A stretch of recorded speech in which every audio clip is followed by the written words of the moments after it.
de vedettes et valeurs traditionnelles. Ses gestes quotidiens, ses objets précieux et son mode de vie bien réglé montrent une femme qui a construit un véritable empire sans jamais oublier d'où elle vient. Plongeons dans la vie fascinante de Mireille Mathieu, où la réussite durable se mêle à l'élégance et la simplicité. Née en 1946 à Avignon, Mireille est passée d'une enfance très pauvre à une carrière de chanteuse parmi les plus célèbres et aimées de France. Surnommée la demoiselle d'Avignon, elle a su toucher le cœur du public mondial depuis plus de 60 ans avec un style de chant rappelant celui d'Édith Piaf, mais interprété d'une manière unique et maîtrisée. Au fil des années, elle a enregistré des centaines de chansons dans plusieurs langues, français, allemand, espagnol, italien, catalan ou encore russe. Cette capacité à chanter pour différents publics lui a permis de séduire les foules en Europe, en Amérique du Nord, en Asie et même dans l'ex-URSS, où elle est encore très populaire. Au total, elle aurait vendu entre 190 et 200 millions de disques, ce qui fait d'elle l'une des chanteuses les plus vendues de l'histoire. Mireille a grandi dans une famille nombreuse. Elle était l'aînée de 14 enfants, dans une situation très modeste. Son père Roger était tailleur de pierre et sa mère Marcelle s'occupait de la maison. La vie après la guerre à Avignon n'était pas facile. La famille vivait dans des logements sociaux étroits, changeant souvent d'adresse, avec des difficultés financières. Mireille avait du mal à l'école à cause de sa dyslexie, un trouble peu compris à l'époque, ce qui lui valait souvent des punitions, l'éloignant peu à peu de l'école. Elle a quitté le système scolaire sans diplôme et a commencé à travailler dans une usine de papier à Montfavet pour aider ses parents. Plus tard, elle a travaillé comme animatrice jeunesse avec 2 de ses sœurs après la fermeture de l'usine. Mais sa passion pour le chant est restée intacte. Depuis toute petite, elle admirait Édith Piaf et chantait lors de concours locaux. Elle a tenté sa chance plusieurs fois au concours de chant d'Avignon, échouant en 1962 et 1963 avant de remporter le concours en 1964 grâce à sa reprise de La vie en rose, ce qui lui a permis de gagner le prix et d'aller à Paris pour passer une audition à la télé. Cette même année, lors d'un gala, elle a rencontré Johnny Stark, un célèbre agent qui a tout de suite vu son potentiel et a décidé de la guider. Grâce à lui, Mireille a remporté l'émission Jeu de la chance en 1965 en battant Georgette Lemaire et a chanté à l'Olympia. La presse l'a vite surnommée la Piaf d'Avignon, mais Mireille voulait avoir sa propre identité. Elle a ensuite travaillé avec le chef d'orchestre Paul Moria et le parolier André Pascal, qui l'ont aidé à créer un style plus moderne, romantique et international.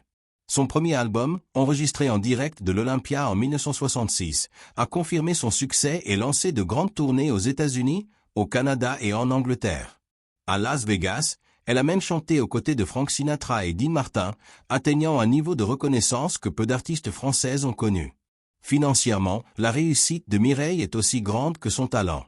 Sa fortune est estimée à 100 millions de dollars selon plusieurs sources, dont un revenu de 58 millions d'euros entre avril 2024 et avril 2025 selon People with Money.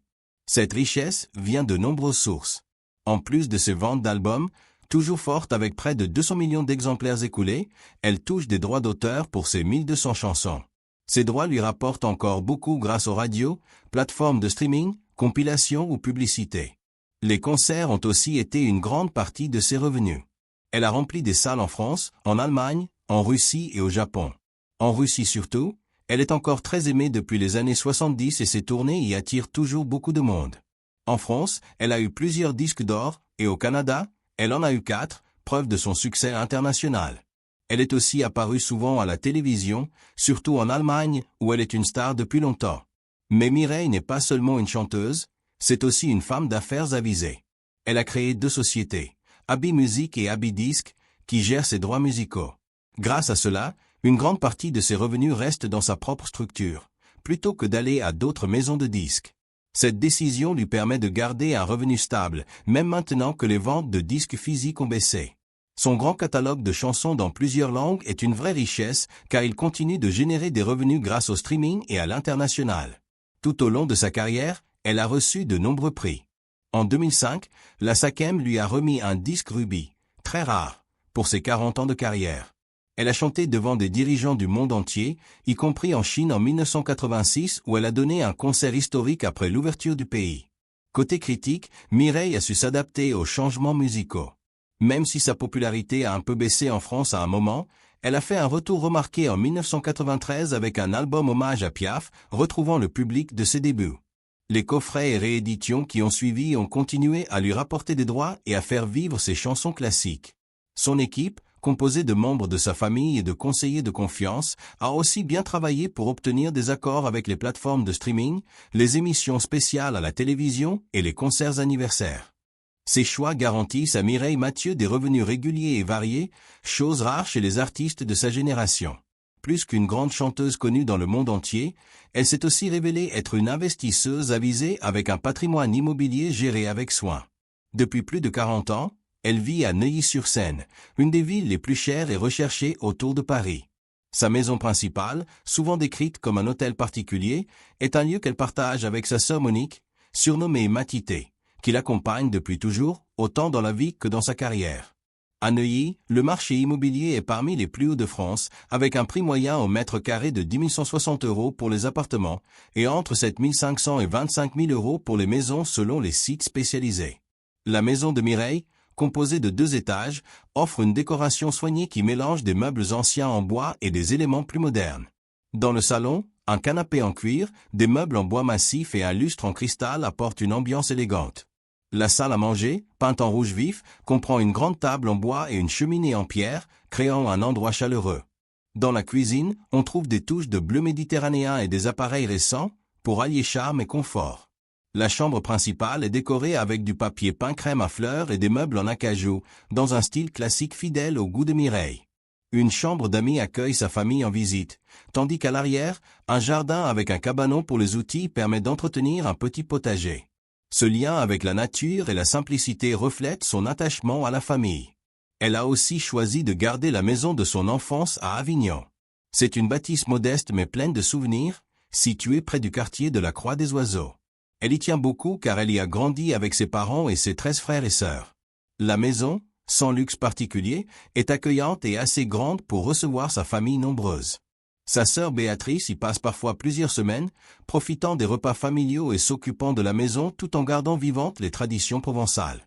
Mireille a confié ressentir un grand sentiment de paix et de sécurité dans cette maison. Après le décès de sa mère Marcelle Sophie en 2006, elle l'a gardée comme un refuge personnel. Elle y suit parfois des petits rituels le soir, parlant à sa mère en pensée ou priant à voix haute dans les pièces familières. Malgré les moyens d'acheter des résidences modernes ou luxueuses, elle a choisi de conserver cette maison pour son importance affective. En dehors de ces 2 résidences, on dit que Mireille posséderait d'autres biens, même si les détails sont peu connus, car elle est très discrète.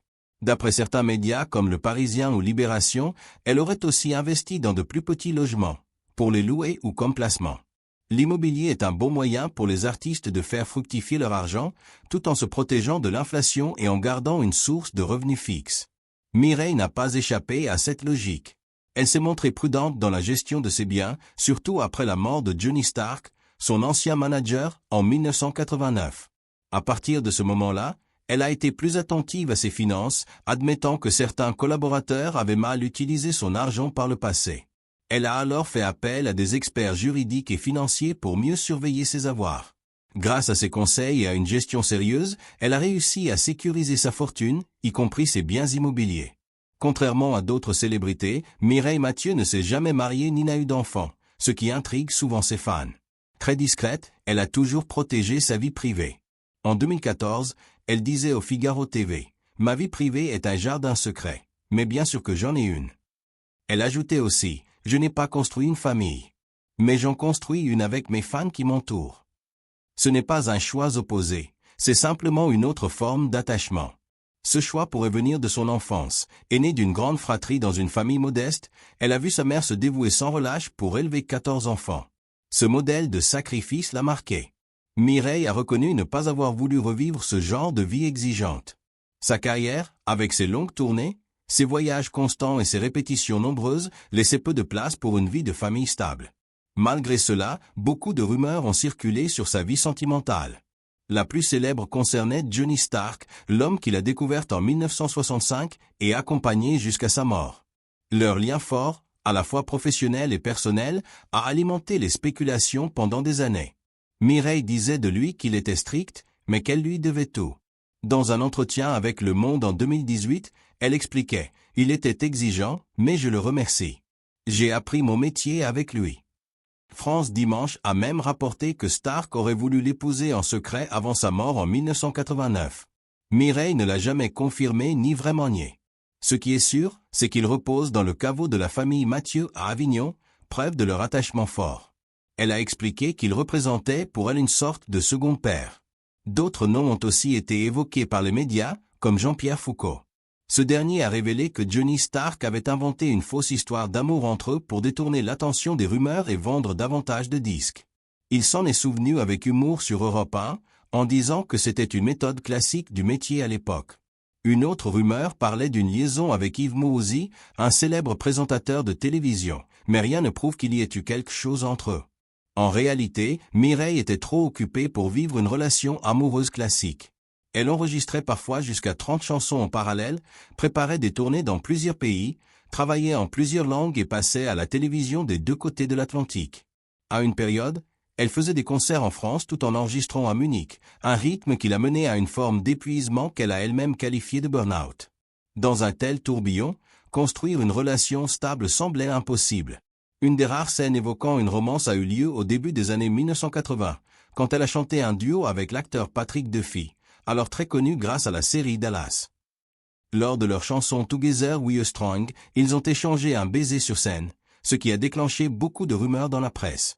Plus tard, Duffy a plaisanté à ce sujet, disant que les Français voulaient croire à une histoire d'amour alors qu'il était déjà marié et père de famille. Il a dit que les médias voulaient transformer leur duo musical en véritable romance. Enfin, en 2023, dans un documentaire, Mireille a révélé avoir été brièvement fiancée il y a longtemps. Cette relation s'est arrêtée au bout d'une semaine, car selon elle, il voulait que j'arrête de chanter, donc ce n'était pas possible. En fin de compte, c'est sans doute avec son public que Mireille a noué le lien le plus fort. Elle l'a dit à plusieurs reprises, c'est leur fidélité qui lui a donné de la force. En 2024, alors qu'elle préparait un retour au Québec après plusieurs années, elle déclarait à un journaliste, c'est le public qui fait l'artiste. Je chante pour ceux qui m'aiment. La musique n'a pas de frontières. Elle peut apporter de la joie, du bonheur, et c'est ma plus belle récompense. À 78 ans, Mireille Mathieu vit une existence rythmée par la rigueur, les liens familiaux et une certaine douceur empreinte de nostalgie, fidèle aux valeurs qu'elle a depuis sa jeunesse. Dans sa maison simple mais chère à son cœur à Avignon, Mireille suit une routine qui, selon ses propres mots, lui apporte à la fois du réconfort et un sentiment de stabilité. Elle se lève tôt, boit un verre d'eau fraîche et prend un petit déjeuner qu'elle partage souvent avec sa sœur Monique. Elle fait attention à ce qu'elle mange, en évitant les excès et en privilégiant une alimentation simple et équilibrée, tartines au miel, produits laitiers légers, légumes et poissons. Je considère mon métier comme un sport, dit-elle souvent, rappelant l'importance de prendre soin de sa voix et de sa santé. Après avoir mangé, elle aime garder sa maison propre. Avec l'aide de Monique, elle fait le ménage chaque jour, allant jusqu'à nettoyer les sols avec des produits naturels comme le vinaigre ou le bicarbonate. Parfois, ses autres sœurs, comme Béatrice, viennent leur tenir compagnie, pour partager des souvenirs et passer du temps ensemble. Elle prend aussi le temps de faire un peu d'exercice et de répéter ses chansons favorites, notamment des titres de groupes comme ABBA, Queen ou encore Christophe Maé, pour garder sa voix en forme. Ensuite, elle se détend devant la télévision. Elle regarde souvent des programmes classiques comme les 12 coups de midi ou des chiffres et des lettres, qui lui donnent un sentiment de simplicité et de lien avec le quotidien des gens. Sa foi reste aussi très présente dans sa vie. Depuis le décès de sa mère en 2006, Mireille a confié qu'elle lui parle parfois la nuit, surtout lorsqu'elle se sent anxieuse. Ces échanges ressemblent à des prières ou à des confessions qui l'aident à se sentir mieux. C'est un peu comme parler à la Vierge Marie, explique-t-elle, une habitude intime qui, même si elle peut étonner, lui apporte la paix. Elle partage son temps entre son appartement parisien et la maison d'Avignon, selon ses tournées ou ses projets. Même à Paris, elle garde ses habitudes. Elle se rend souvent à l'hôtel Bristol, où elle a sa propre table et où les serveurs l'accueillent avec une rose. Parfois, elle y chante à l'improviste, pour des invités de passage ou des jeunes mariés. Sous son apparence calme, Mireille cache aussi des surprises. Elle adore la Formule 1, ce qui peut étonner ceux qui la voient comme une chanteuse douce. Elle a assisté au Grand Prix de Manicourt, a rencontré des pilotes et a même chanté en italien pour l'équipe Ferrari, en portugais pour Felipe Massa et en allemand pour Michael Schumacher. Je pense souvent à Michael, a-t-elle confié après son terrible accident. Cette passion pour la vitesse contraste avec son amour pour la lenteur. Elle collectionne des tortues miniatures offertes par ses fans du monde entier, symbole de paix et de longévité. Elle reste très disciplinée. Elle évite les sorties tardives, se couche tôt, et refuse l'alcool sauf en de rares occasions. Elle craint de nuire à sa voix. Je dors beaucoup, dit-elle au journaliste, et je mange des choses simples, des soupes, du poisson, des yaourts. Sa maison est le reflet de cette rigueur. C'est un lieu calme, avec un piano entouré de partitions, de lettres de fans et de cadeaux reçus au fil des années. Un détail étonnant, Mireille ne conduit pas. Malgré son amour des voitures, elle n'a jamais passé le permis, à cause de sa dyslexie qui lui fait confondre la droite et la gauche. Elle a aussi survécu à un grave accident en 1968, quand une voiture a chuté dans un ravin, ce qui a renforcé sa peur de la conduite. Elle se déplace donc en taxi ou à pied et utilise les transports en commun quand elle le peut. Elle est aussi très prudente en avion. Même si elle a chanté dans le monde entier, y compris pour le gouvernement chinois, elle déteste l'avion.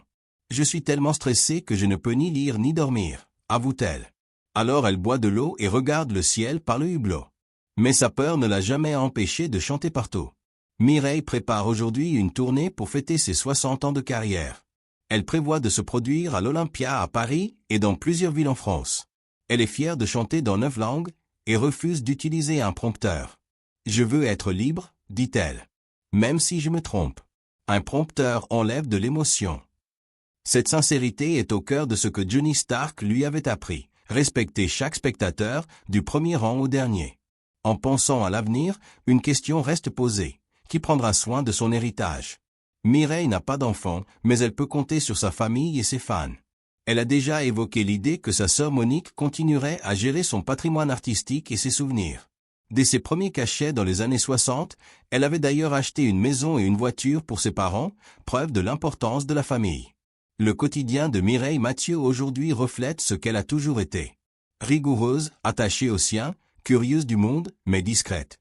Qu'il s'agisse de savourer un petit déjeuner à Avignon, de prier pour ses proches ou de se préparer pour un concert, elle a trouvé un juste équilibre entre célébrité et simplicité.